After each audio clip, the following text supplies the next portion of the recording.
Samuel జోహార్ గారి సార్కి ఎంతో ప్రతిష్టాత్మకంగా రాజ్యాంగం ఇచ్చిన హక్కు ఎస్సీ కమిషన్ చైర్మన్గా ఒక ఉన్నతమైన పదవిలో పెడితే ఈ యొక్క కొవ్వూరు నియోజకవర్గంలో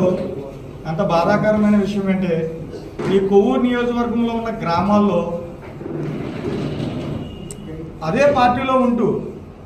అంటే ఏ పార్టీలో అయితే ఆయన్ని ఎంత ఉన్నతమైన పదవిలో పెట్టారో అదే పార్టీలో ఉన్న అగ్రవర్ణాల వారు ఒక ఉన్నతమైన స్థానంలో ఉన్న వ్యక్తిని ఫ్లెక్స్లు దించడం, అవమానపరచడం ఇది ప్రతిచర్య. అంటే ఒక దళితుడు పైకి ఎదుగుతున్నాడంటే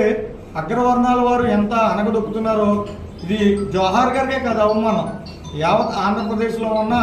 ప్రతి దళితుడికి కూడా అవమానం జరుగుతుంది. ఇది పార్టీలు కాదు ముఖ్యం, ఒక దళితుడిగా ఉన్నతమైన స్థానంలో పెట్టిన చంద్రబాబు నాయుడు గారు కూడా దీన్ని ప్రతిచర్యగా తీసుకోవాలి.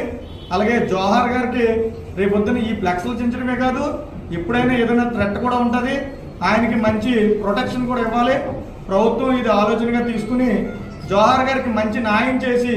దళితుల్ని ఉన్నతమైన స్థానంలో పెట్టినందుకు ఇలాంటి చర్యలు ఏవి కూడా మునుపు జరగకుండా ఉండాలని ప్రతి ఒక్కరు జోహార్ గారికి దళితులందరూ